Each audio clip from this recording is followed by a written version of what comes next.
And welcome to Conservatives Talk. And this week, we're going to talk about Biden's mini Achilles heels. Mm-hmm. Then we'll get into the fact that, I thought they said CRT didn't exist, but. And then how do you say red flag laws without saying red flag laws? And then Buck says he needs an alibi for Elberton. So if anybody can cover for him, he's taking calls now.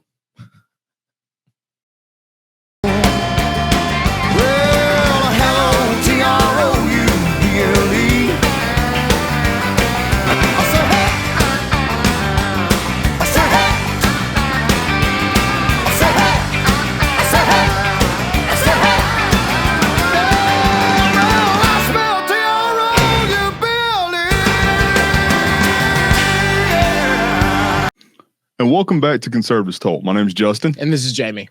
And as always, we always like to start off every episode by reminding everybody to make sure that you like and hit the share button on any piece of any of our productions that we put out there.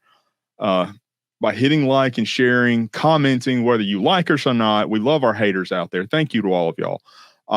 And doing everything that you can with that, it really helps us to be able to get higher into the news feed and to get our content in front of more viewers and to really get it out there and spread it out far and wide. Make sure you also subscribe to every one of the platforms that you see us putting our productions on, and to really be able to stay up to date and everything along that line. And in that same mindset, make sure you go to our website, fill out the stay in contact information form there. All you got to do is put your email address in there, and then we're working on developing to where we're going to start sending out kind of bi-weekly newsletters, keeping everybody up to date of what's going on, what we're doing. We're actually in the process of putting something together that's nationally significant. Yeah, I'm really excited about it, and I think everyone else will be too once we're ready to reveal it. But stay tuned for the next couple months, because Justin and I are going to hit the road, and we have some very, very big things planned. So, yes. Thank you to our sponsors and everyone else who watches the show, because we would not be able to do this if it wasn't for you all. And this one's going to be really big. Oh, yeah. And to become a sponsor, make sure you hit the sponsor tab in the upper right-hand corner and the lower right-hand corner of the screen on our website, and help us out with what you can. Every little bit goes a long way, and it really helps us to be able to drive and produce some of the things that you're going to see coming here in the next couple of months. Absolutely. And it's going to be, I will say, it will be nationally game-changing. Game-changing. So just make sure you do that. Can I do my favorite part now? Let's do it. Okay, so it's 129 days until we beat Stacey Abrams. I cannot wait. Can't either. It's going to be significant. It's going to, I said it earlier, say it again. It's going to be game-changing. It's going to be game-changing. We'll show the left that Georgia is not blue like they thought it was. Yeah. And, love them or hate them, I think it's very important that we vote down ticket Republican and make sure that we keep good conservatives in office or bring them into office across the state, because that's the only way we can stop the left and all this madness that they're doing. Absolutely. If you don't vote for your Republicans, or if you don't vote, period, whatever comes next is your fault. And just keep that in mind. Yep. So let's go ahead and jump right into it. We said in the opening there that the first one is going to be Biden's mini Achilles heels. So everyone knows what the first one is. I mean, it's a clear. It's major. It's Hunter. Major. Hunter Biden and the laptop. Well, not just the laptop. I mean, it's him in general. Oh yes. I mean, you got the laptop from hell, but in addition to that, I mean, you got him selling artwork for hundreds of thousands of dollars. I mean, how can anybody actually look at the piece of art, or he took a little tube of toothpaste and just threw it up against a wall and just called it modern art, and pay $100,000 for that? I mean, it's literally money laundering. This one's hard for me. Because you a big Hunter fan? No. So here's the thing, right? Though I feel that what he is doing is mischievous, and taking advantage of the art world. Mischievous. I'm just talking about the art now, not everything else. You brought up the art first. I'm gonna talk about the art, right? I like collecting local art from local artists. I like put it all over my house. And there are many people who watch our show who I buy artwork from, and so there's truth in that. Okay, no, but no, there's not. There's not none whatsoever. I mean, not even there's not even a pinhead worth of truth on that. Like, you know what I mean? Because like when you're talking about art in itself, okay. Okay, you're trying to go purist on me on this. This is not purist in any mind sense. This is pure money laundering. What Hunter is doing is pure Absolutely. money That's what I'm talking about. That's what this whole topic is about. But I have to protect the art world. That's all I'm saying. Oh, that is just is like whatever outside the point. That does yeah. that's just. We're talking about a man that is taking funds or so. This just was in the major news cycle this week. You're talking about a man who bought a 10% share into a Chinese holding company that then invested millions, I think it was a couple $100 million into acquiring another company. Mm-hmm. And for the life of me, this company name escapes me. But back up a little bit. Right now, we are in the midst of a national fuel shortage. So, us opening up our strategic oil reserves and having to sparse those out to the American populace because of just the shortage of fuel that we have. Well, imagine selling millions of barrels of that to a Chinese holding company. Particularly, your son is on the board of. Exactly. That has a 10% ownership of. That's major. Achilles heel. Yeah, and then you dilute the money by you dilute your earnings because then you take your dividends and then you purchase art that's also in another LLC for it. I don't know how it's done, but I read the rule book too. Well, before we get sued, I read the rule book. Before we get sued, I will say that according to American financial holdings, our disclosures, Hunter divested in that company. However, according to the Chinese business documentations there, he's still a 10% owner in the company. And this is just one of many things that he's done. I mean, he's getting money from Russian oligarchs before they invade Ukraine. And Biden just sits on his hands and laughs or talks about ice cream and wonders when his pudding's coming next. And then, not that I'm encouraging at all, not that I'm encouraging that we need to go into and get involved with Ukraine. I'm just saying it's interesting to note that Hunter's getting all of this money from these folks, and then all of a sudden they're moving in and invading a sovereign nation, especially when Biden came out and threatened that sovereign nation that they were going to withhold billions of dollars if they didn't stop investigating his son. Because that's really where this started.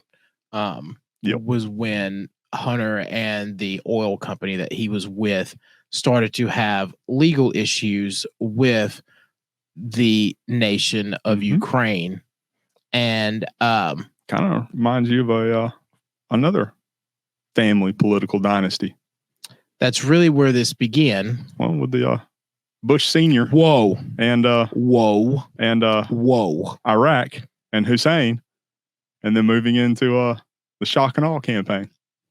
Just saying, there is relevance there. Jamie's I'm intentionally doing this because I know this is Jamie's little presidential hero. 43 is my hero. As I said, we are taking applications for new folks coming on the show. So if you are interested, just reach out and let us know. Anyone that would be so. Here's the thing about it, right? Mm-hmm. Like,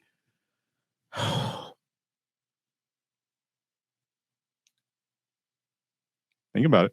I am, because I have to watch my words carefully. I've stepped on a nerve. You have. From a business standpoint. No, here we go. Okay. The moves are legal. From a ethical standpoint and a political standpoint, being that closely tied to not just a president, but any elected official in that capacity is a major problem. Well, let's hang off of being legally I'm in doing that, because there's actually a grand jury that's been in Delaware that has been, and the courts have to pulled. decide. Yeah, and the courts have to decide about how he's moving. Is it possible? Like, well, after the leaked voicemail that came out, it's see, that's where it gets really messed up, because like if you can tell, I'm really watching my words for a real reason, mainly because like like to a certain degree, you see global businessmen doing this all the time, right? The problem is that you've never seen anything this heinous, to where you have the son of a former vice president, long-term sitting senator. Like, this is a national security issue at its finest, because like when you start looking at what was going on during the campaign and Hunter's issues in Ukraine, then you tie it into the fact that the laptop has an issue, and then you want big tech censoring and anything big tech about censoring everything about it. Like, you know what I mean? Then you start moving into his holdings in China, and then Russia comes into war, and then they're trying to figure out why the US isn't doing anything but sending money, you know, and then they started sending, you know, infantry over there to help after everyone else has gone in. Well, like, we haven't sent infantry over there to help. We've not infantry. I mean, like weaponry. Yes, that we have done. We've sent weaponry, and then the stall of like them joining NATO, like, you know what I mean? All that plays a role into every piece of this, because think about it now, like in the middle of the war, Ukraine is talking about like, we want to consider joining NATO. Okay. And correct me if I'm wrong, but in the time frame that Ukraine's been under review, 2 other countries have joined NATO. they have been formally invited to join. You see what I'm saying? Like there's some other things that are there that which in the same sense we'll probably get swatted for if we continue to talk about. But well, at the same sense, there is the notion, or at least there is the thought, and this actually makes sense from a larger globalistic type of planning method on that by having Finland and was it Sweden, maybe I forgot which exactly what the country it was joining NATO, then you are essentially boxing Russia in and putting them into and backing. You're putting baby in a corner in that instance. You're trying to put a country that is, quite frankly, I would say probably the 3rd most powerful military industrial complex in the entire world into a box and into a corner, and backing them into this and telling them, you're surrounded by enemies. What are you going to do now? See, here's the big thing. The thing they're going to do next is, okay, red button. Well, there's a step before that, and we're starting to see it. Okay. And the reason why I say that is this. It's going to be, we will divide up, and what we're doing now is dividing up in Western ideology versus Eastern ideology. Mm-hmm. And the lines are being drawn at this moment. Because one thing that I think is very notable that a lot of people aren't talking about is Russia, India, China, the BRIC countries. Yes. And Brazil have all gone in together, and they have now formed basically an Eastern ideology version of the IMF. Mm-hmm. So now, so here, think about this, right? When sovereign countries, primarily Western countries, needed to get a loan, right? You can't go, like, they don't go to like Goldman Sachs or Wells Fargo to get a loan like we do. You know what I mean? They go to the IMF, and the IMF has its, you know, SDR, their standard deviation, whatever. And that's how they have, like, that's what the price is based upon. That's how they get their rate. So what they do is they take the average of the top 5 major countries and their currency, and they say, okay, when you average, China, Russia, the euro, America, and I think Japan together, you get like 85 basis points. So that's what we're charging you, on a loan on billions, trillions of dollars if you're a sovereign nation lending money. Okay. That's how come countries started to get in trouble financially, was because when they start talking about they can't pay their debt back, and everyone was like, who do you owe money to? Right. It's not just the people who bought the bonds. It's, the money that was lended out from the IMF and the rest of the Western world. So what they've done now is they have built the infrastructure bank to where they're now rebuilding the Silk Road. They have created this IMF. So now they're going to start lending money to African nations, to the, Southeast Asia, and to all these other areas. And then you compound that with Russia invading Ukraine, and the fact that Ukraine is the second largest producer of, natural resources, right? Now we have a real stability issue that we really need to pay more attention to. So once that happens, now you have the lines drawn for the next World War. And we're inching closer and closer to it. And so then it's like, it can be said it's all based on then you press the laptop. Then you press the button. Oh yeah. Because honestly, that's what keeps me up at night. Because what's going to end up happening? So what end up happening is you're going to see them now create these financial institutions. The moment that a Asian version of Goldman Sachs, and it won't be the Bank of Hong Kong, right? Maybe, but you being racist right now? No, it's not that, right? Because like HSBC, like a lot of people don't know this either. HSBC has already been hit. And here's the other thing: what do you do when a nation's bank, okay, comes out and says, "Yeah, we're doing something illegal. What are you going to do about it?" So most people don't realize that the Bank of Hong Kong was caught laundering money for drug cartels across the world, and these high-end like crime organizations. When they got caught, they wrote a letter out and said, "Yes, we've been doing this. What are you going to do about it?" And that was it. Like that. What are you going to do? And that's a real question. Like, what are you going to do? Because like, well, we need to look into your international bank that's ran out of China. The People's Republic says it's okay. Well, we need to see whether or not good old Hunter's got any holdings in any banking financial institutions. That's a good question. All that's probably on that laptop. Well, I mean, Biden has proven himself to be the largest or the most profitable business partner for the Mexican cartels, which jumps right into our next subject on this, our next part of that, and that is the border. So as you can see right there by the graph that's on the screen, this shows the illegal immigrant encounters that they had at the border based upon the past several years. So in 2019, there were roughly 980,000. In 2020, during the height of the pandemic, of course, there were less than 500,000. Now we get to when Biden becomes president. Exactly. Well, it's also significant to note that Remain in Mexico was also initiated in late 2019. So then once it was initiated, then you start to see the decline in the numbers right around rolling into 2020. So 2021, you're looking at roughly 1.8 million. And then so far in 2020, you're looking at 1.5 million.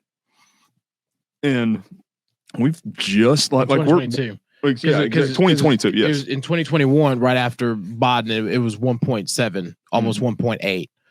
And that's like, you see that like almost like it was over double. Oh, yeah. You know what I mean? Of the number of people who came in once Biden came into office and he started to stop the Remain in Mexico policy. Mm-hmm.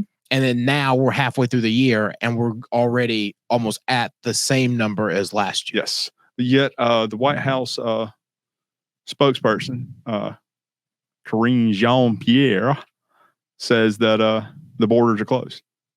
And her excuse for saying that these borders are closed, or her example or explanation for this, is that, well, the borders are closed because they're having to use the cartels and the smugglers in order to get across.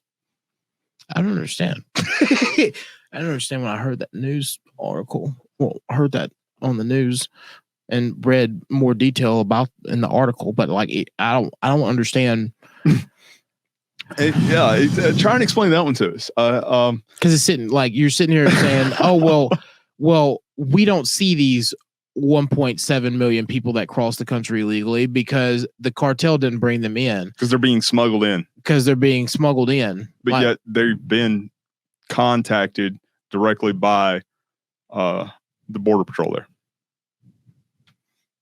And these numbers are on the low end as well, because a massive amount of these are going to be what are referred to as gotaways. Yeah, and they're never going to know. Like, you know what I mean? Like those who come through the tunnels for the cartels, or those who get away at night, Tom, because there's, and then you just put in the fact that we don't have as many border agents as we used to. Oh yeah. So if this continues, and we're looking at roughly 3 million or 3 million plus folks that cross the border by the end of the year. Yes. So the American population is roughly what? 340 million? Somewhere around about 333 million. So you're looking at almost 10% of the entire. Is that right? Well, no, not 10%, but 3%. You're looking at gaining an additional 1%. 1%, excuse me. Yeah. It's 1%. I hate mental math. It's 1%. You're looking at additional 1% of. You're expanding the American population, or at least the population within our country, by 1% just based on illegal immigration within 1 year. Within 1 year. Yeah, I mean, so over 10 years, you get that 10% increase. Exactly. Yeah. Yeah, that's where we're going with that. That's what we're going to say. It's on the scary. later end right now. Yeah. You know what I mean? Like it's scary. Yeah, it is very. It is terrifying. And like the main thing is like, look, it's not because like people are coming here, or where they're coming from. We like, honestly, if we paid as much attention to Canada as we did Mexico, we'd probably realize like we're probably hitting double that number. Not to mention the overstayed visas from other countries. From other countries that come here anyway, because there's a lot of people who come over here to go to college and they just never leave, and there are Western countries that come over here and do the same thing. But what the main thing is that when people come here illegally, there is not a record of it. So we misappropriate funds and misappropriate representation when it comes to. There you go again, bureaucrat. When it comes to just making sure like our infrastructure and everything else is like sound. You know what I mean? Like, you won't know why our roads are horrible. It's because we have more people here, more drivers, more people across the country, and we can't properly appropriate our funds the way that they should be, because some people aren't paying into the system. Some people are paying not enough into the system, and then everything else. It has to work as a cohesive ecosystem. No, I understand all that. So this week there was also kind of a major news story that developed as well. There were several counties down in Texas that essentially came out and declared a state of invasion. I thought this was interesting. Yeah, Governor Abbott actually essentially, without coming out and saying the state was in a state of invasion, he put out an executive order that allowed for any Texas state local or any Texas state law enforcement personnel to arrest any illegal immigrant that they came across and take them to a point of entry and essentially turn them over to the feds. Two things that scare me more than anything in this world: the game warden and Texas Rangers. And game warden's no joke. Like, ran into those. Two things that terrify me more than anything is the game warden and Texas Rangers. And like, I've had my run in the game warden a couple times. Because like, imagine So those who don't know, right? Like if you are in the woods, the game warden can do whatever he wants to you. That's pretty much the law. Literally. Like some people worry about judge, jury, and executioner. Some people worry about sheriffs, and like don't get me wrong, like if you're doing something hard, like game wardens terrify me, right? Texas Rangers, though, they're like state troopers with the power of the game warden. In Texas. Like, you know what I mean? Wow. Like, there's a reason why everyone's like Chuck Norris is like, this. Well, he's also got ASS. he's also got that third fist under his beard. And just but like, and kills cobras when they bite him. I see that green line, I immediately just like, whatever you want, sir. Oh, I start heading up. No, here's my license. Nope. I drop everything I have and run up the bank and start running as fast as I can. I ain't running. Well, yeah. I am not saying that I've ever done that before, ever in my entire life, because but if I were in that circumstance, I would drop everything I have and hightail my backside up the bank and as deep into the forest as I could possibly get. Yeah, and hide there for about an hour and a half. If you can't tell, we're from the country. Like, God, I see that green line, boy. Anyway, yeah. So on that note, that's interesting because pretty much, I think it's needed because again, we're down border agents, but at the same time, what is it going to do when you're turning over these illegal immigrants to the federal government officials that are then putting them on buses and busing them or flying them across the entire United States to these relocation areas? Yeah. So, I mean, essentially you are helping them to consolidate and then helping them to be able to pull all these folks into one single area and put them on buses and transportation that taxpayers are going to have to pay for. I understand, but you know what I mean. I think like the problem. I think Abbott messed up on that one. Well, I mean, Abbott was already busting the DC. And don't get me wrong, I like Abbott. I think he's a great governor of Texas. But sometimes we think of something, we think it's good, get him out of my state, get you know what I mean. Like it's like the war on drugs. Like, you know what I mean. Like you try to do everything you can, and sometimes it just ends up backfiring. Fair enough. So you just try a new method. No, I would. I would be if they or at least if the state of Texas declares a state of invasion, then which is crazy. Then at what point would that then force the federal government to then recognize the sincerity of this issue? Because if the Texas declares a state of invasion, they are, I'm fairly certain, legally able to defend their borders at that point in time. Because that's really and truthfully, like we talk about, like the separationist, like states' rights, separation of federal and local government, like that Federalism. That was the point. I'm fairly certain that there is a secession clause within the Texas Constitution. I'm pretty sure that invasion was the main reason that we were together to stop something like this from happening, regardless of whatever it was, whether it was malicious or non-malicious invasion. Invasion was the reason why we put a federal government together to stop. And orchestrated state militias within the state to stop defend that state as the first line of defense. And then the federal government's supposed to step in to stop it if the militias need help. Which is why National Guards exist and everything else. Just imagine if Fort Blitz mobilized and put the Big Red One along the Texas border there with essentially a brigade or a battalion of Abrams tanks.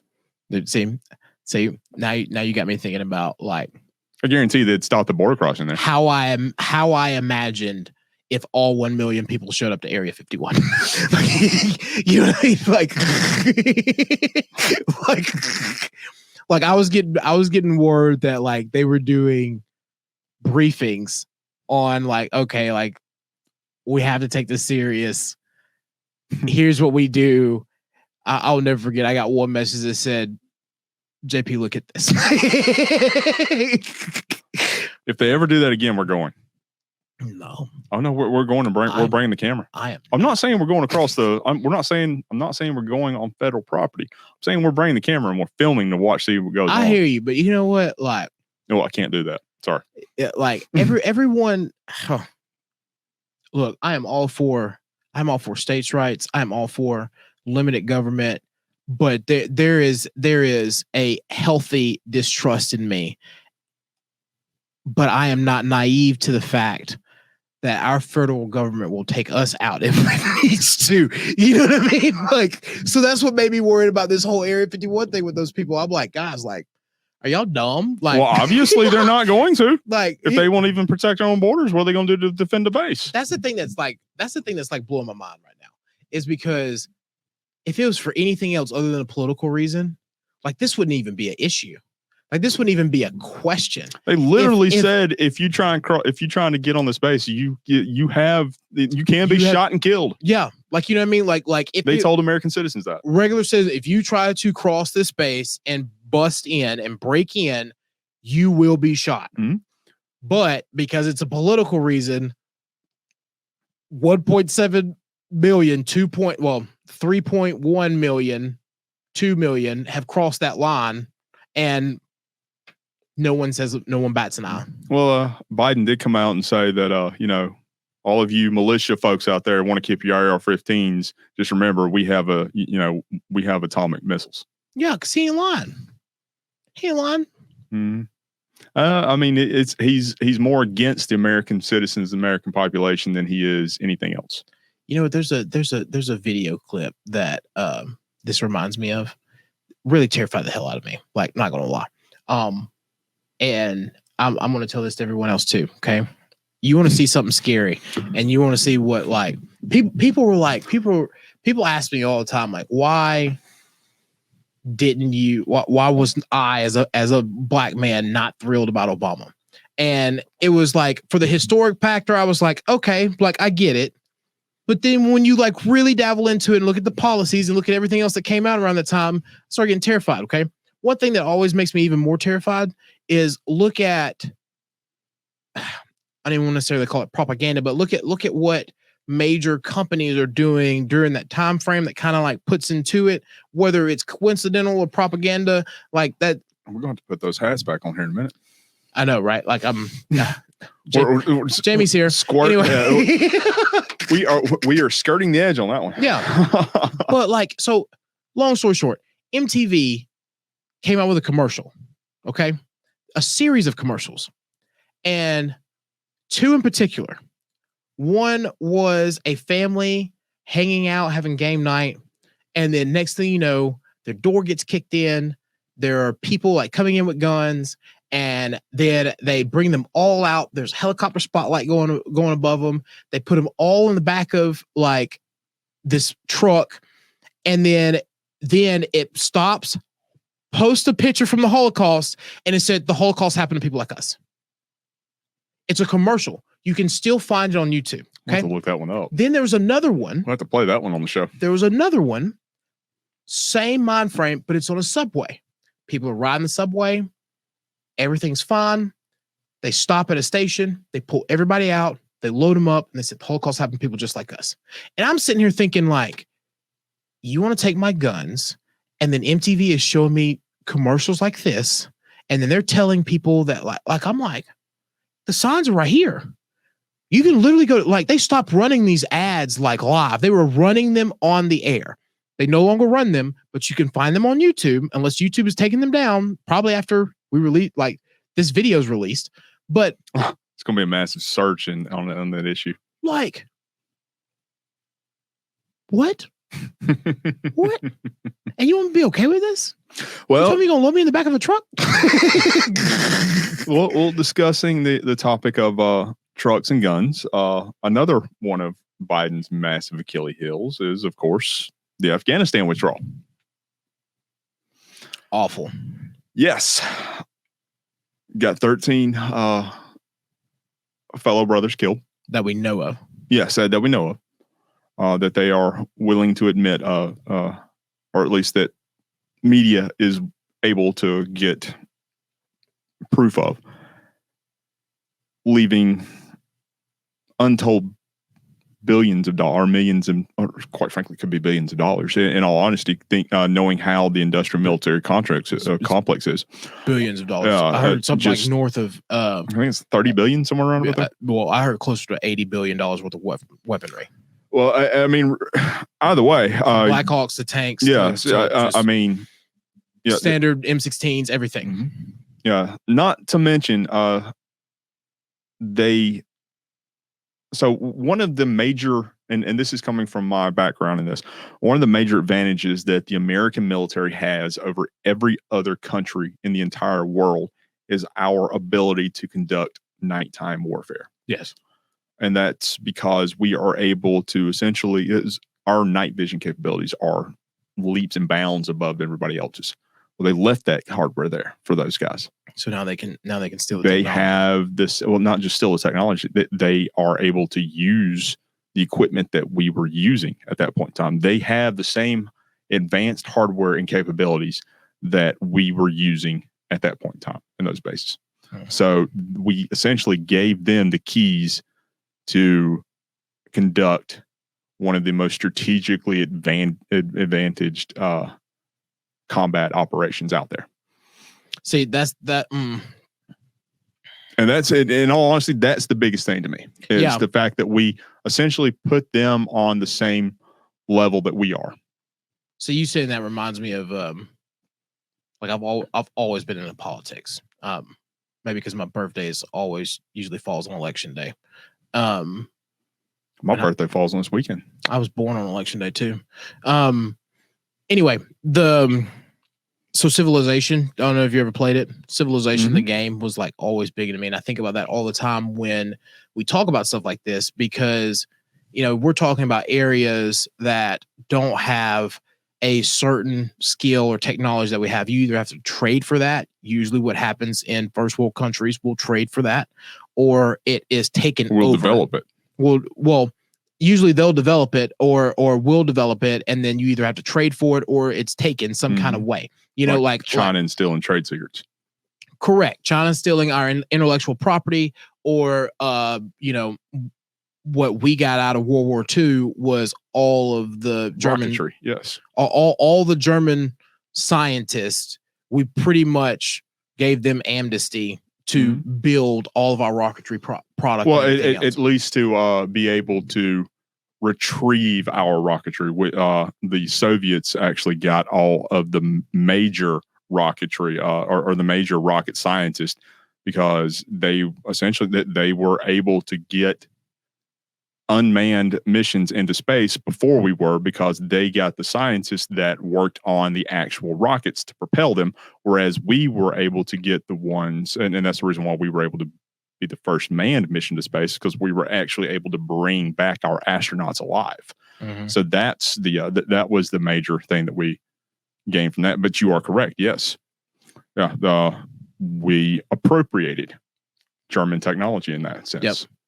Yep. And that is, you know, usually how it's done. You know, you're either stealing it like China has been doing, or it's an asset of war that has been claimed. And kind of makes you wonder what Russia's trying to do, right? Oh, I don't even know if I can talk about that on the show. That's our special edition number 3. Well, yeah, because like here's my problem, right? Like I've gotten way too good at like getting in places I really shouldn't be in, and makes two of us. You know, and so like, you know, the Cold War never ended. We are still in a massive space race, and look at who, and without giving away too much, look at who and what is still in the space race and what launches are going to be happening in the next couple weeks, and pay attention to those, because that's key in telling. You know, think about this. Here's 2 ways to play on what we just been talking about. Okay. While we are working on how to construct in space, Russia has had someone living at the International Space Station for years and months at a time. So they are working on what the physical attributes due to the body for someone who is suspended for long periods of time and space. Whereas though we will only leave people there for short periods of time, we are primarily focused on the infrastructure itself, which is the most American thing ever. You know, I wonder if Hunter's got any stakes in the International Space Station. I wish I had stakes in the International Space Station. Well, your daddy wasn't vice president or the president. Yeah, that's true. You know, but yeah, that's I mean, those are notably major issues behind, or at least some of his major Achilles heels, and that's not even bringing into the some of the grander pictures that we're seeing and feeling on day-to-day life as far as the economic impacts and things on that nature. I think shutting down of oil pipelines, essentially the destruction of the American energy sector. I think the Oil and Gas Association said it best when Biden made a statement around the 4th of July about the you better start lowering your prices, you gas stations. At the local pump. And they finally had enough, and they finally came out as an association. They said, you know, we'll work on it, but to the intern that you had write this, you need to sign them back up for, you know, economics 101, because that's not how this works. You know, like, whatever, guys. But you know, that's the thing. It can't be whatever. That's in my opinion, in my mindset, that's what's got us here. Is, you know, us conservatives saying, you know what, whatever, they're dumb, they're stupid, they have no idea what they're talking about. We'll just ignore them for now, and things will get better once they're gone. I mean, it's done nothing but getting worse for them. And I mean, and I get that, because for the longest time, us conservatives have, like, we just got so much to do. Well, we have jobs and we work. Well, we have so much to do. Like, I mean, like, you know, we've given up so much. This is like our 4th job. Before we even start talking about, like, you know what I mean? We start talking about hanging out with friends, dates, everything else. Like, you know what I mean? Like what we do professionally, like all the other individual tasks that we dates? Do. What is that? I do those things. You have time for that? I make time for those. Oh, wow. Like, you know what I mean? Like that's the whole thing about it. Saving the world's too important to me. Well, you know, I say that in my part-time, you know, but like, you gotta have, there's no such thing as balance, but you know, but even in that, we have all, as you know, majority conservatives, because we're trying to figure out how do we, you know, spend so much time with the family, spend so much time with friends, you know, still be able to have like some kind of like hobby that gives us some kind of break, while still, you know, most conservatives like us, like we got our main job, then, you know, side businesses, you know, everything else. 2 or 3 hustles on top of that. Yeah, like, you know what I mean? Because we're all just looking for the buck, the day that we can retire and not have to worry about it all, you know, like, because everybody's chasing the same rabbit, you know. But I think it's just interesting how we've gotten here, and it took, you know, people like Donald Trump, or, you know, Marjorie Taylor Greene, or, you know, people like that to finally like make people go, okay, wait a minute, I do need to wake up. Like, I've ignored this for too long. I've been like in my own world, because my world's fine. Country's going to hell. I pay a little bit extra, but like, yeah, but paying a little bit extra is hurting that retirement goal and that prospect. It does, and that's when people start paying attention. But you know, for the longest time, the last time it happened, everybody said, well, I'll just work harder, you know, I'll go add something else to it. But we can't do that anymore. The last time that happened, Reagan was elected. Well, what I mean by that is everyone was mad when gas hit $4, but we paid it. That is true. You know what I mean? I mean, what else are you going to do though? There is nothing else to do.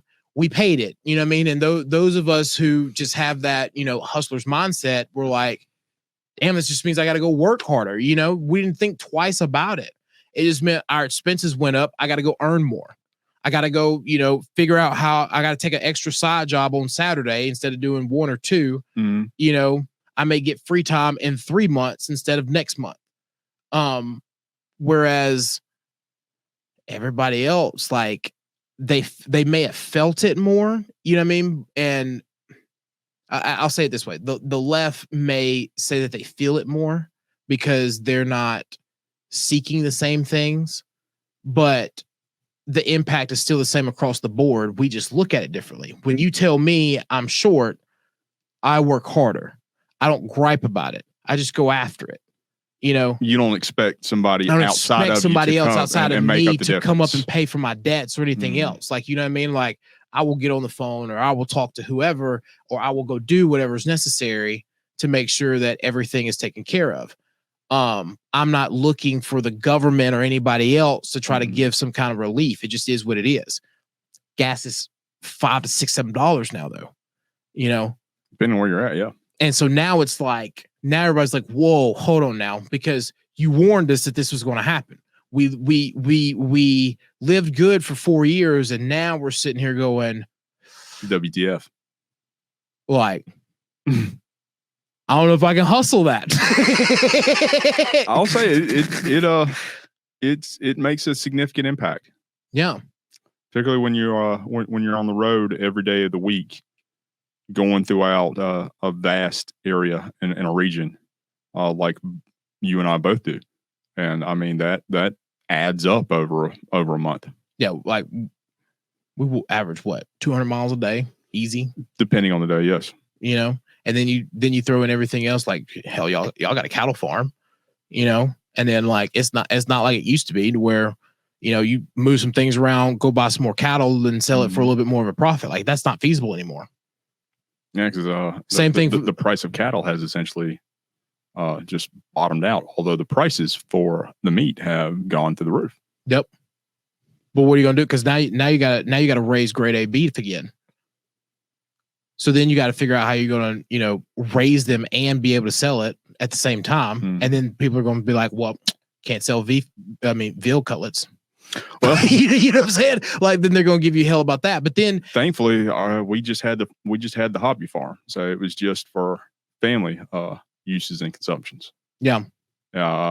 Anything that we had sold outside of what we were consuming were, essentially, it was a self-contained, or it contained itself as far as expenses go, and that everything that we were putting into it, we were receiving with all the calves that we sold. So there was no net gain and no net loss. Yeah, you're just breaking even. And then I'm thinking about our friends, you know, across North Georgia, who, you know, they're selling, you know, everything from soybeans to corn to you know, whatever else they can. Where we're at, yeah, we're essentially one of the largest agrarian areas and districts in the entire country.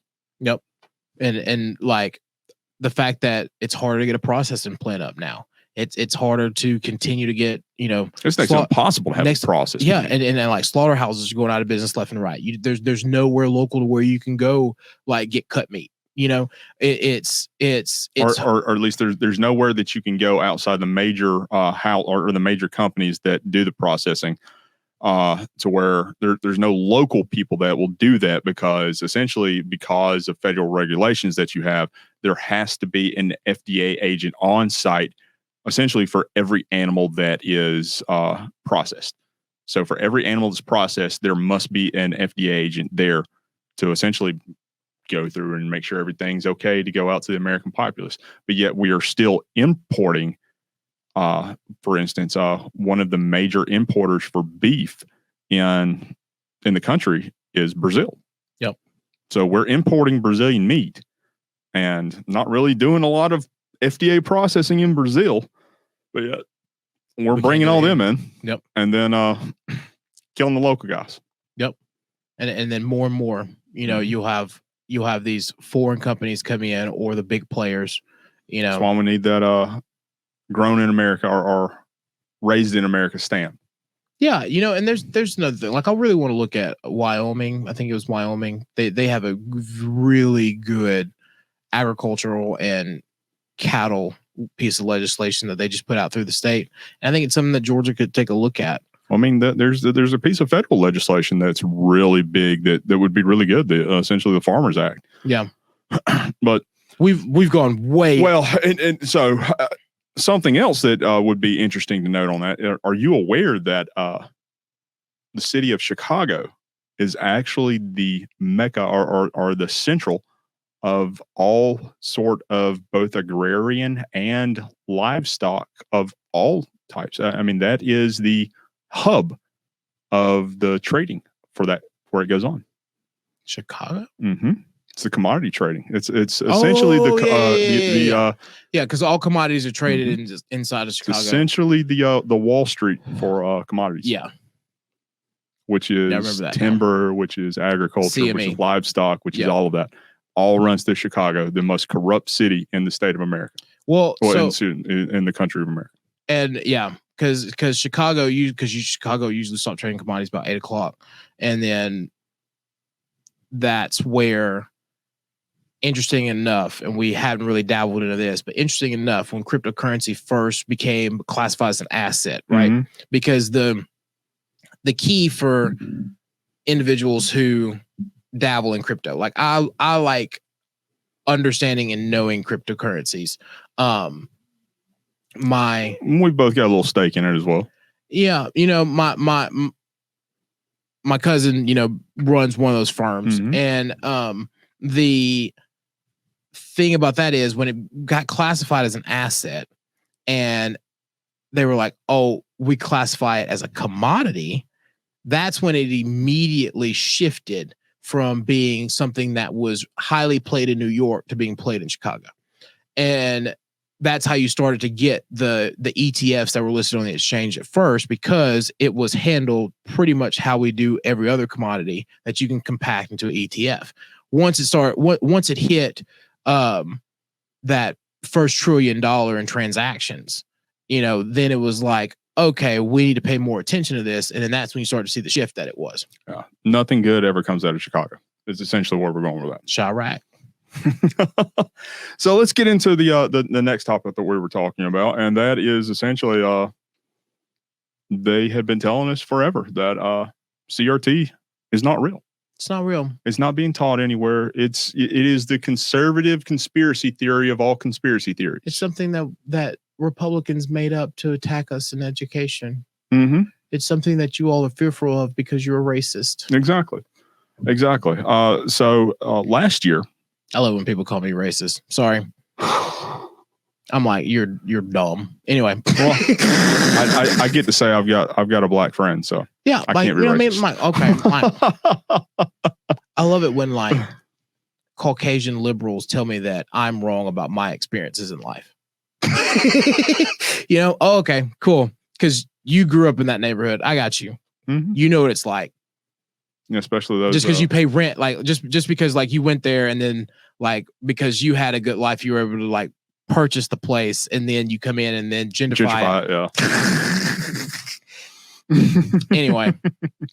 So last year, one are the largest essentially labor unions in the entire country sent out or they published an article that spoke in favor of or really said that there has to be a need for more CRTs or more CRT curriculums to be established in our country and to really start pushing this on our kids. And that, of course, is the NEA, and that's the National Educators Association. Isn't that the same one that backs Stacey Abrams? No, that's the Georgia Association of Educators. But it's the like the Georgia chapter of the same union.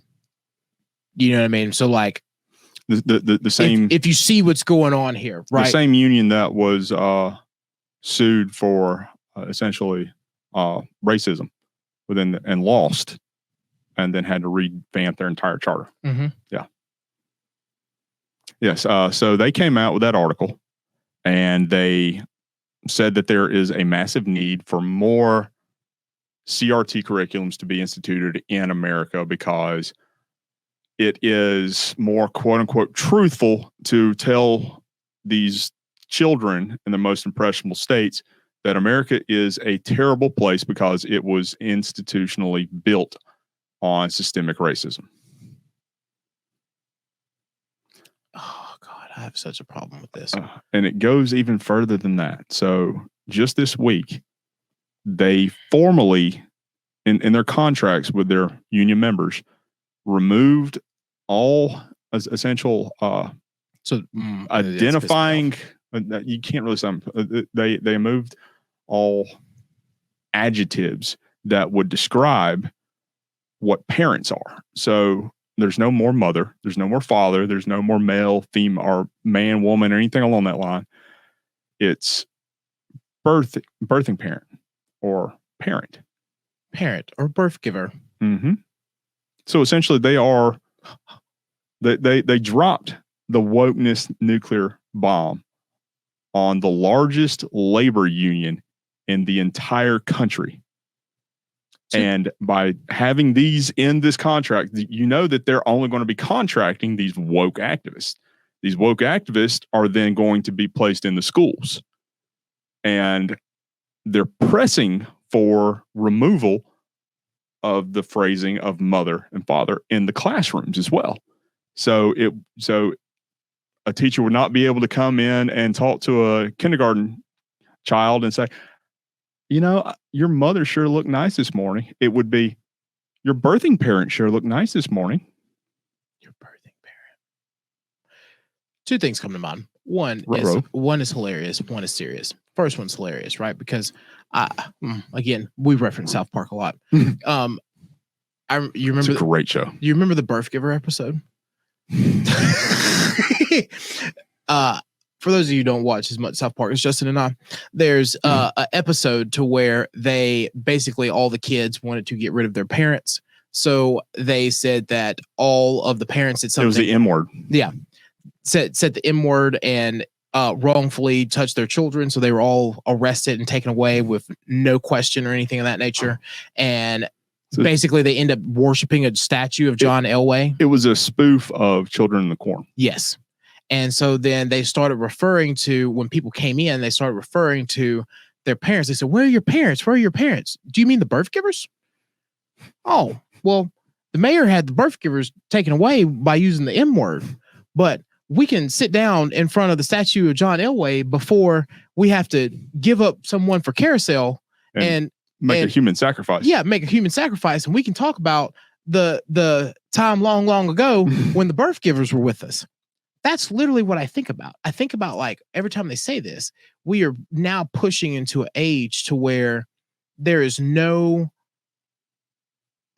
distinction, which is what they're going for. There's no distinction in between what family is and what the unit of the nuclear unit of connectivity between a community is. Which leads me to the serious point, right? I have a serious problem, and God, they're going to hate me for this, but I have a serious problem when people start talking about America being institutionally racist. Yes, absolutely. And my biggest problem, especially as an African American, is these two factors. Okay. And I had this conversation with some other African American friends of mine that if you are African American here, there is almost a 90% chance that you were sold by another African American, your ancestors were, to get here. Because it wasn't like there were very few. It wasn't until the later part of the slave trade to where people were going over there and just rounding people up. That's not how this worked. They would go to these villages and they would go to these kings, and then they would sell people that they captured in war, that they either captured in war, or they were debtors, or they were something of that nature. And then that's how the slave trade really started. Yeah. Because it was the same thing as indentured servitude. Yes. And indentured servants were treated just as bad as slaves were. Well, it's interesting to note that the first legally recognized form of slavery was a black man out of Virginia who had several indentured servants come over from, this is both white and black, the indentured servants coming from England, and just refused to release them from their servitude. Yep. He was legally recognized as being able to do that. Yep. And see, that goes into the next part, right? Because take the emotion out of it. Okay. Take the emotion of like, this is what someone who doesn't look like me did to someone who looks like me. Take that emotion out of it and look at the factor of this is something that was done across the world, regardless of color. It was just became primarily color because it was cheaper, and Africa was selling people cheaper than South American or indigent servitudes were costing. Because at some point it was recognized that indigent servitudes, especially if they were coming out of Europe, had a right back in England because they were a colony. So you had to release them. The other major issue that I have with this not to mention it was almost 180 years ago as well. It was ended almost 180 years ago. Yes. Like the thing for me is this, is at some point as a country, as a society, as a culture and subcultures, we have to get over the emotional burden of our ancestries and figure out a way to move forward. Because until we do that, we're going to keep repeating the same cycle every 50 years. And just to point out, he is not referring to reparations. No, it's not reparations. What I'm talking about is get over it. Bad things happen to a lot of people. Didn't happen to you. It happened to me. It may have happened to your great grandparents, but it didn't happen to you. So someone. And I'm probably going to get canceled for saying that because I'm the white guy. No, but like here's the thing that really upsets me is because like I was having a conversation with someone about states' rights and about the fact that I am a strong believer in states' rights. It is every community, because that's what we are as a state. It's every community's right to come up with their own set of laws and send their representation to an assembly or something, or a commonwealth, to make those laws. And if we don't like them, or we don't like what laws they do, we repeal them. We replace our representation until we have whatever commonality that we're okay with. Yes. Right. We have gotten to a point. Someone said to me to where it was a white lady. I was going to say, it wasn't me. It was a white lady who was like, well, you do know that if Georgia had its way, then you wouldn't have been able to go to the high school that you went to. And I'm sitting here and I'm like, probably, because segregation in Georgia ended long before I was born, and that never would have happened. Right. So then that led into her telling me about some book she was reading about Reconstruction in Texas. And in my mind the entire time, because anyone who knows me knows, like, even when I believe you're telling me like complete BS, like I will try to be. I almost said it, even though it's okay. We have the graphic and the and the sound effect on standby. So when you tell me like that, I'm sitting here thinking I would always be respectful to your face, but I'm sitting here thinking like, as much as it pains me to say, like that would have been my experience. You know what I mean? Because like, once the emancipation, once everything else changed, people just started moving. We used to call it the Great Black Flight, when everyone left and went north, and then people came back to the South because we realized that that's probably not for us. And it's too cold. But those are things that really upset me, because like it's self-oppression. You know what I mean? Like you keep thinking in the back of your mind that like, oh, they're out to get me because I'm black. No, they're probably out to get you because like you just either did something wrong or didn't fit in. Like you got to think about it from a different angle. What are you contributing to society as a whole at that point? Correct. And that's why I'm a big personal believer in. It's America's reached a point where it's no longer about your culture. It's about your subculture, because you can look across the board and see people who have a common culture or subculture, regardless of their ethnicity and their background, because, or pedigree background, because they grew up in similar areas and learned similar things the same way. Oh, wait. You and your I know I'm in trouble. They're gonna cancel us. Likely. Well, I mean, we are I guess you would say we are probably going to be in more of a of a position of being canceled with this next topic that we're about to jump into than anything else we've done throughout our entire broadcasting opportunities here. And that, of course, is essentially, how do you say red flag laws without actually saying red flag laws? And, well, the way you do that is by exactly what we said with that is you're not actually saying red flag laws. Hang on real fast. I got to change this because the way I had it worded earlier, we definitely would have been canceled. I need to read these more before Justin starts putting them up. There we go. Bam. How do you say red flag laws without saying it? There we go. So I wanted to cover this, and I'll take responsibility on this more than anything else. After the shooting that happened on the 4th, I started listening to a lot of the rhetoric that was being pushed on essentially every major media platform, including Fox, Right Side Broadcasting, OAN, you name it. They're pushing this. They're pushing this rhetoric. Essentially, the whole idea of the red flag law is that you have people in a community that are essentially going to a law enforcement body or entity in order to have your absolute rights of owning a firearm removed from you before you have the opportunity to go for a judge or be adjudicated or anything in that mindset. The rhetoric that they're pushing right now, and I understand where they're coming from on this, because frankly, the kid was nuts and anybody in the right mind could have seen that.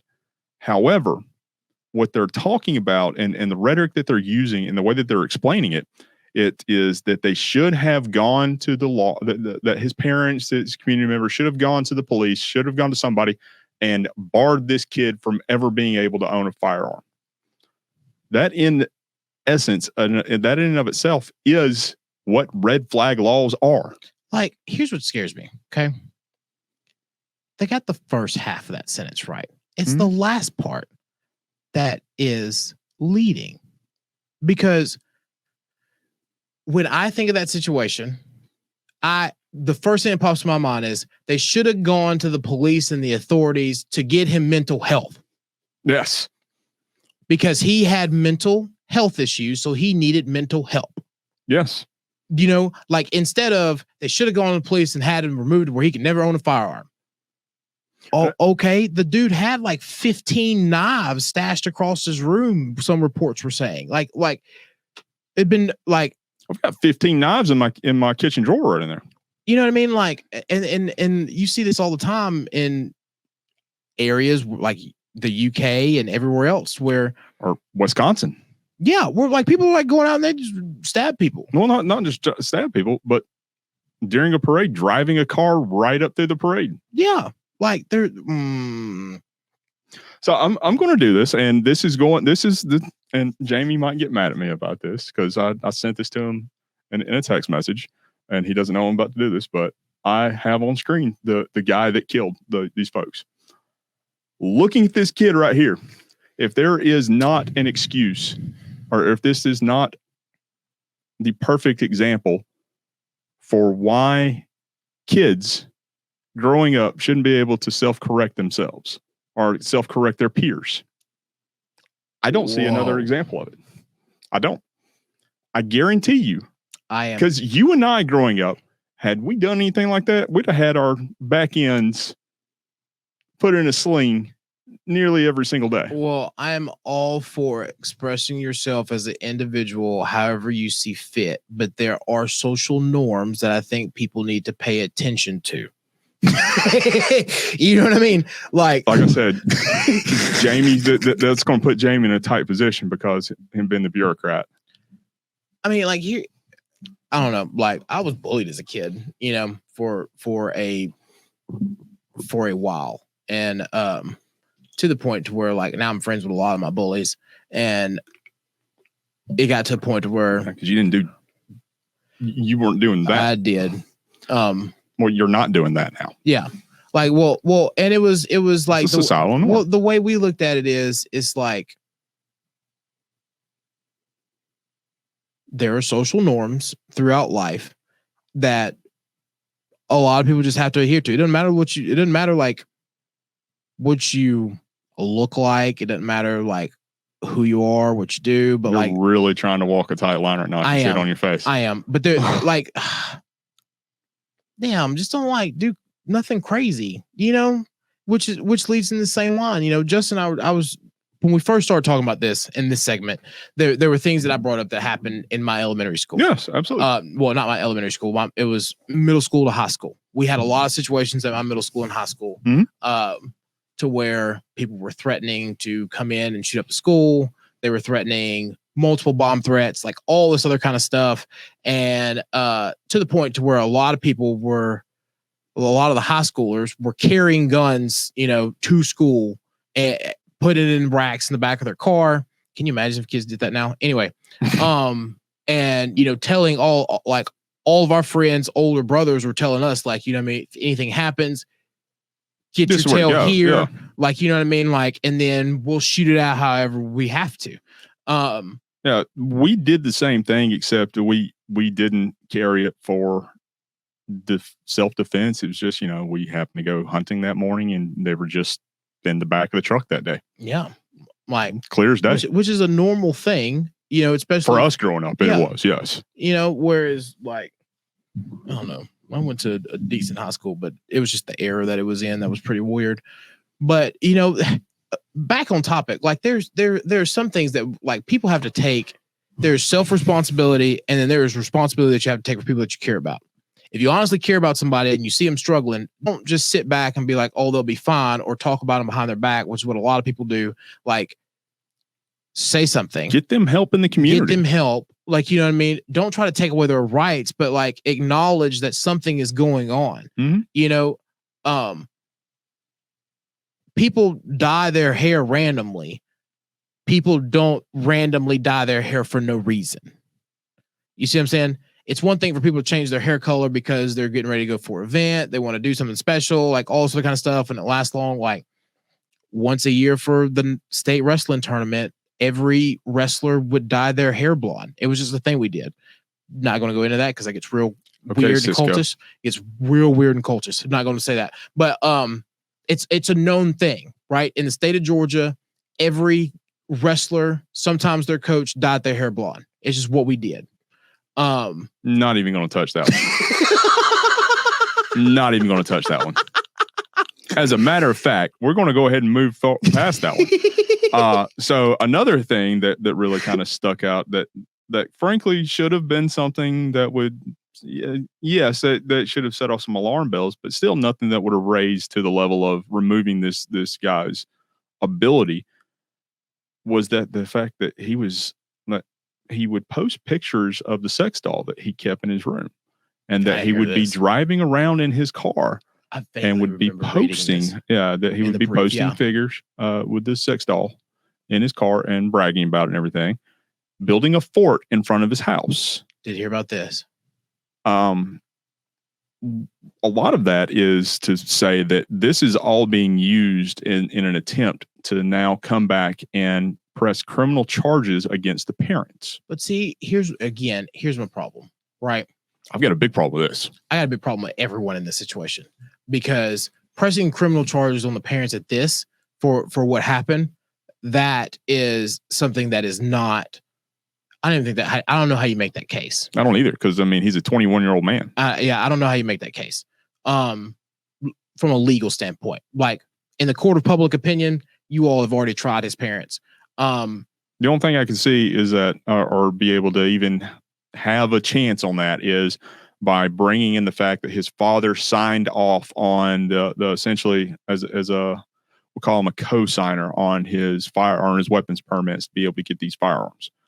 And that is how he was able to purchase these things, because his dad and then his father, also knowing that there may have been some mental issues and everything, although there are technically no documented cases of any mental instabilities anywhere. So there were a couple of phone calls to the police that were called. However, there was no actual charges or any documentation that would show that he had any mental instabilities there. So I will say it this way. There were times to where me and my father didn't get along. Same. And where his way or view on doing things did not fit with the way that I wanted my life to go. In an attempt, like most dads do, they're willing to... Although in all 90% of those cases, we were wrong. Correct. As we matured, we understood we were wrong. Yes. But in an attempt to build upon the relationship, parental figures, mother, father, whoever, make... Birth givers. birthing people will, do things that they like to do, or if their kid brings it to them, they may go over the top because they like to do it too. So not knowing anything else about the parental dynamic of them, like that's one thing that pops in my head when you see like someone who clearly is showing signs of mental distress that their parent was willing to co-sign on a gun. For all we know, the dad liked to go hunting, liked to go shooting, and then for the first time, could have been a bonding aspect of for the first time, his kid's like, I want a gun. Absolutely. No, that in all honesty, that's an ingenious thing that I had not considered that aspect of it. You are absolutely correct on that. It could have been the father's, that could have been his dad's attempt to normalize this child and to have that bonding moment with his kid that clearly had gone awry. Yeah. That could have been an absolute genuine parental attempt to make this kid into a productive member of society. Yeah. Cause because apparently this was a big Second Amendment supporting family. Let me tell you, I'm not a parent, but if my kid, as you know of, my kid showed up and he was like 21 years old, sleeping in a tent with a sex doll by himself. Like, you know what I mean? Like, it came to me wanting a gun. Boy, hey, we go. Not only you getting a gun, we going on a camping trip. I'm finna teach you how to hunt. I'm like, we're gonna go ahead and get your hunting and fishing license. Like, we're finna go all out, like, with this attempt because I gotta like let this last for a minute. Yeah, that's especially. So, I believe it was the year before the father had actually ran for mayor of the town that they were living in as well. Oh, he was so here's the thing, right? And as a PK, a preacher's kid, I can say this. Two of the biggest rebellions that anyone will ever see are the teenage years of a active politician and a active preacher's kid. Like, if your parents are a politician and you are a preacher's kid, it's almost like in the same line because you're in like so many people's face all the time. And when you're already going through those hormonal changes being a teenager and you have to deal with all that too, of people telling you have to act a certain way and be a certain way, but like you want to wild out like everybody else. And then you got to figure out how you can go like be wild, but still show face and like coordinate the whole thing. It's a pressure like no other. So now you're telling me that the kids, as a 20-year-old, his father, or 20-year-old, his father was running to be mayor for the town. Yeah, but here's the other thing too. You know this as well as I do. No one just wakes up one day and is like, "I'm going to run for office." Like in the back of their mind, they've been plotting and planning for this for decades before. Well, I would say, I wouldn't say that. I would say that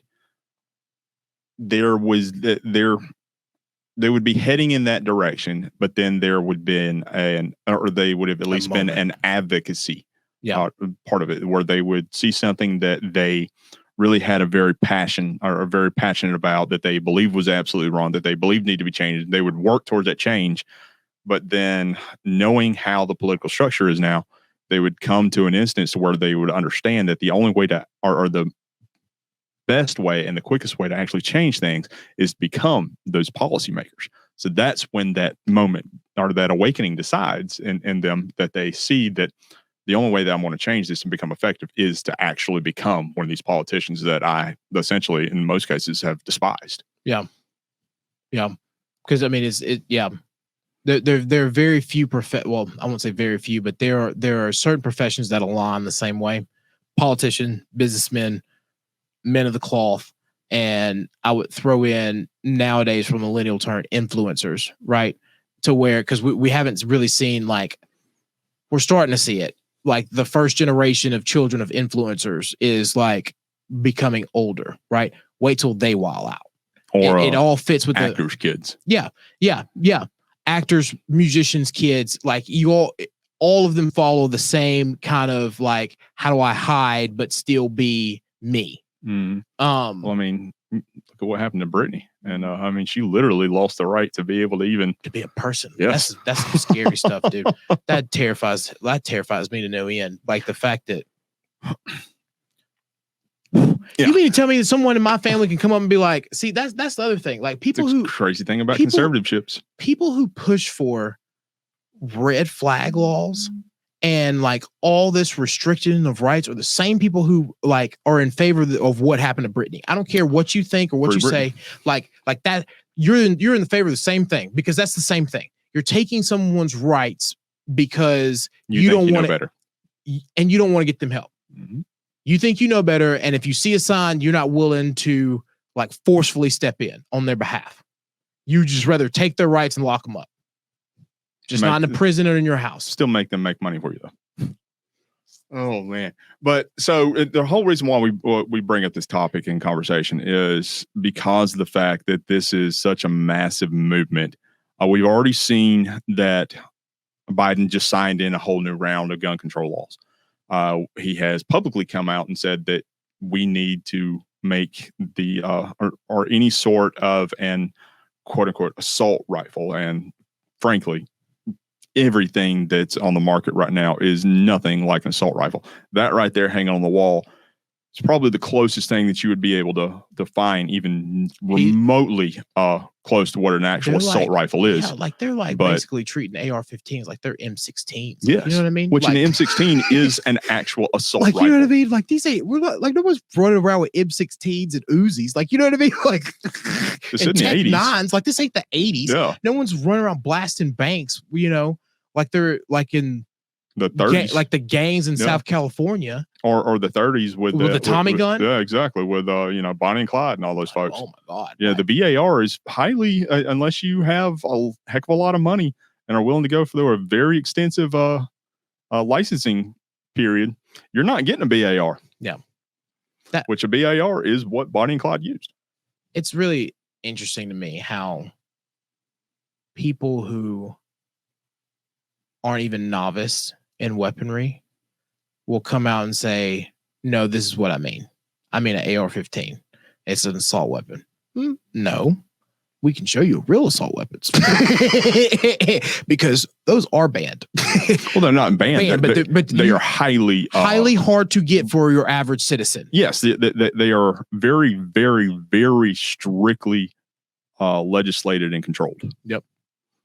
Yes, I mean, it takes an arm and a leg and then potentially the other arm to be able to get something like that. Like you see somebody with M16, you know they got a lot of clout and a lot of money. That's pretty much it. Or they bought it before 1986. Yep.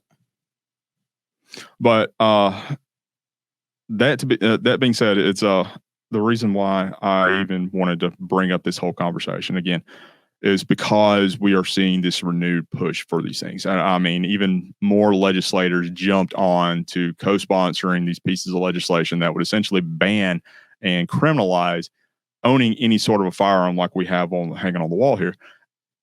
And frankly, it's also interesting to note that everybody after the shooting, everybody wanted to know, was it an AR-15? Was it an AR-15?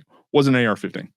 AR-15s are illegal in that town where this guy bought his firearms that he used in that. So it was not an AR-15. They are calling it a high-powered rifle. Let me tell you something. It was actually so literally you can tell by the fire. It was a high point rifle that he was using. Which you can tell by when you folded in half. When you hear the sound, you're like, nope, it's not AK. It's not like that. That's there very is a distinctive trigger pull pause between each round that's fired. Yep. Definitely not an assault rifle. Yeah, which I didn't want to get in that part because now I'm sitting here thinking like, where in the world did this random 21-year-old kid learn how to shoot something that makes that sound. Let me put it that way. Because things that make that sound, let's just say your average 21-year-old would have no clue. Almost not even how to reload it that fast. Mm-hmm. Which, very careful, we're going to end up having to put on the hats there. I'm waiting to get swatted. Luckily, actually, we got to put on the hats. You're waiting for me to get swatted, you mean? No, because this will be aired and they'll think that we're here, and clearly it won't be. But it's me saying it. They know where I am.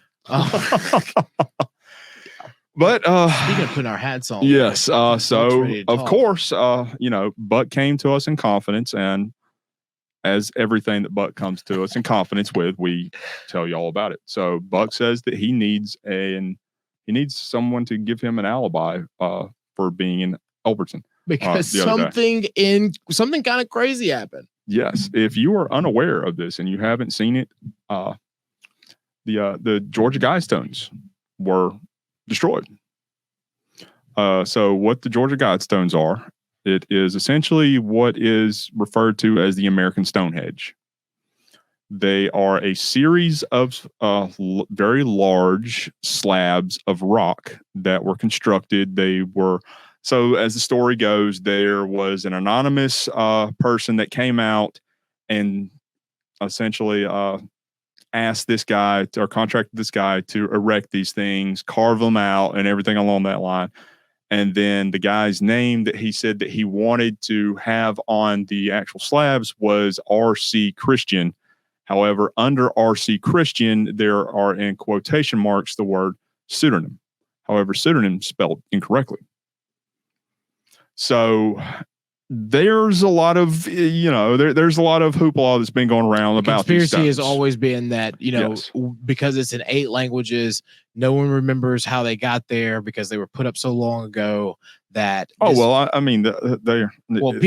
do, and no one wants to talk about them. Like no one used to talk about it. Everyone talked about the myth, right? Yes. That like there was stuff written on it, like we're supposed to keep the global population under a certain number, and every conspiracy theorist always points this and says this means the end of the world because the Georgia Guidestones tell us that you got to live in harmony with nature. Anything above half a billion in population is getting nature out of whack. So they're a lot of people say that it was all about eugenics. A lot of people say that it was all about the globalization because it talked about how there should be a uniform language across the entire globe. Yep. And although there are several other parts that were contained within these things that would contradict the globalist mindset, it was one of them specifically being that every country would have the right or needed the right and the ability to adjudicate anything within its borders. However, anything that happened between countries should be adjudicated in essentially a world court. A world court, yeah. Which is the UN. And so like leading into the League of Nations, ICC, and then the League of Nations, the ICC, or the United States, essentially Geneva. That's the contract between the states. Yep. States control everything within themselves. If there is a discrepancy between the states, it's federal jurisdiction. Yep. It's very interesting, and it's always been a fun conspiracy for people to look at. Is until people started taking it to like literally level. Like. I'm sorry, I don't see. I may be missing something on that. I may be missing something with it. But how is this satanic? Because it's cultish. That ain't a good book. Well, I mean, a lot of the stuff that was on there can be found somewhere in the good book. Yeah, exactly. I think it's interesting that it literally says on there that you are to when you're governing, the first principle of governing should be based on a faith. What faith? Well, essentially, that would be part of what the country would establish. Yep. So, I mean, it actually goes more in favor. That goes more in favor of dominant religions than, say, our Constitution does. Well, see, that kind of goes back to a point of, everyone was like, we need to bring back separation of church and state.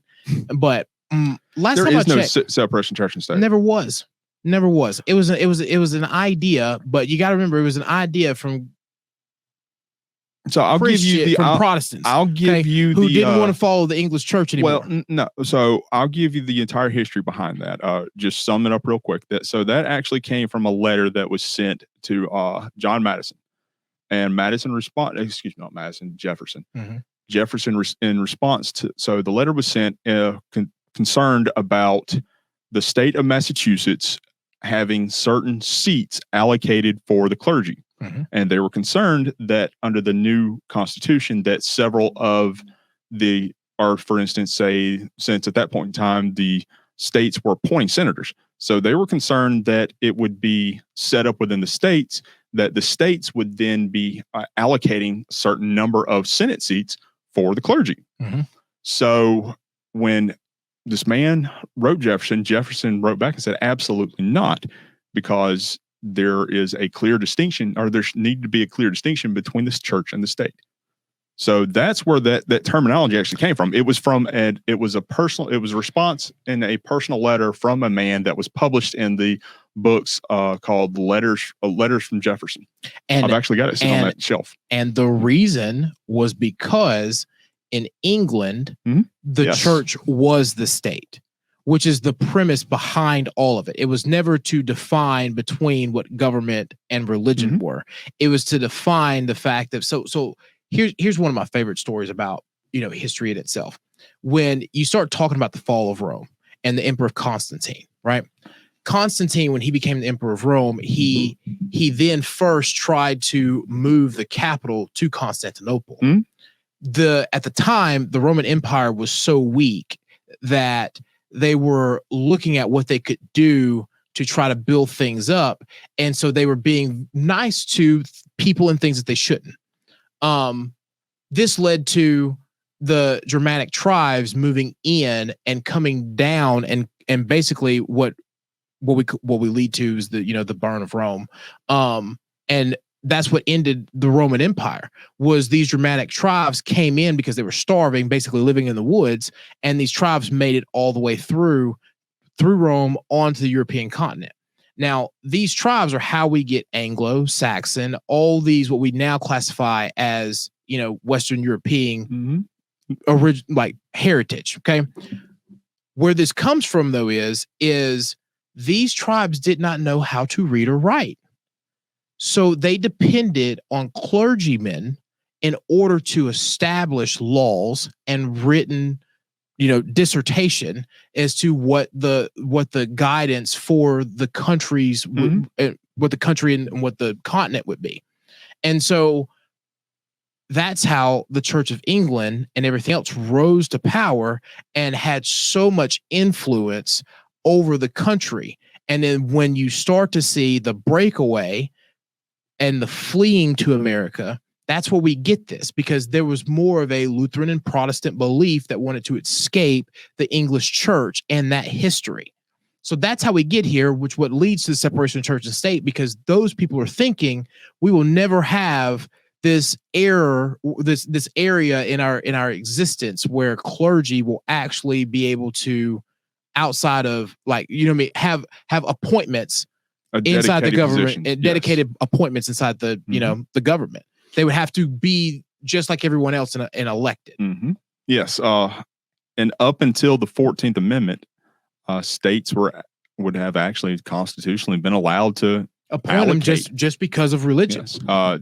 Within their state governments, not within the federal government. But under the 14th Amendment, where essentially it incorporated all the federal laws or the constitutional laws and applied them to the states as well, that no longer became an option.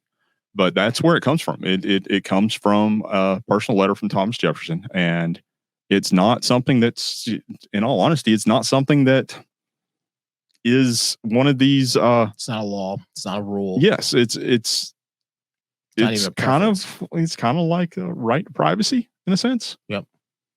because that goes back to there are classified 5,000 different religions inside of the United States, which John Locke actually argued highly in favor of. Yep, because again, it was running away from a tyrannical church that had essentially was running the country by centralizing power within a faith and religion. One of the most consolidating factors in human history, religion.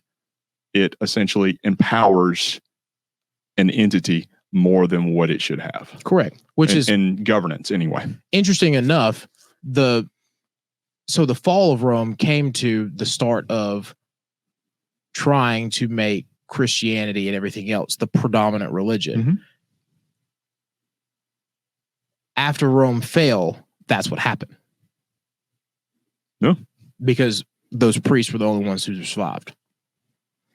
Interesting. But, so as always, we've gone to the conclusion of this episode. We at the conclusion again, we always like to remind everybody to make sure you hit that like button and that share button as well. By doing that, you are essentially allowing us to be able to get higher up into the newsfeed. We encourage anyone that watches any of our programs to leave us a comment. Let us know what you'd like to see us talk about. Let us know what you would like to hear. Let us know if you disagree with anything. We love our haters. They help us get higher in the newsfeed than anything else. So love us or hate us, leave us a little feedback on there. Also, make sure you hit the subscribe button. That way you will know or be able to have any of our content get into your newsfeed instantly, and you'll be able to know whenever we put something out. Also, again, make sure you go to the website on the screen there and hit the subscribe button or hit the sponsor button in the top right-hand corner and the lower right-hand corner, and help us out with what you can, because all of our sponsors, every bit of what we get from that goes an incredibly long way. It really helps us to be able to continue to produce a lot of these things, and it's really going to help us. Like we opened up the show, it's really going to help us get this massive, this is so exciting thing that we have underway. And I know we've spoken about a couple of things before in the past, but those things pale in comparison to what we have. And we've put out some great shows, and we've sponsorship especially has helped get us to this point, and now we are now in a position to do something really big. And so I'm excited, and incredibly. Yeah. I mean, you all just stay tuned for the next couple of months, and because to make sure that you're kept up to date on this, make sure when you are on our website doing the sponsorships, make sure you hit or fill in your email address on there and sign up for our newsletter.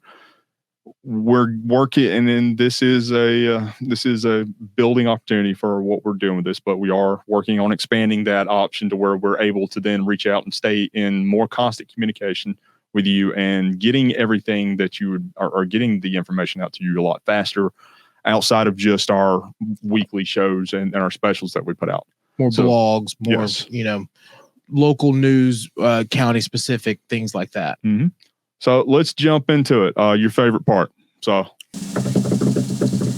129 days until we beat Stacey Abrams. It never gets old. I know. I love it. I can't wait. Oh, yes. And we all have to get out and vote. And speaking of voting, there's one final thought that I want to leave with. And that is Jamie's words of wisdom. I know. It's really interesting. In fact, I'm going to leave that for another show. But here's what I am going to do. I'm going to say, if you want to see some really interesting facts, go look into Senator Reverend Dr. Raphael Warnock's past. Because I think that you're going to be completely shocked what this man actually stands for and what he has been defending for the last 20 years. Yeah. We're going to get into that next show. Stay tuned for that one, because this man should not be a representative of our state or our country. Shouldn't be a reverend. Shouldn't be a reverend. Or should not be associated with the Christian faith whatsoever. Literally 90% of what he stands for and is advocating for are contrary to the very tenets of what Christianity is. I'm just going to say it. If he was white, they'd label him a domestic terrorist. Yeah, fair enough. And on that note, again, thank you for putting up with our antics, and we'll see y'all next week.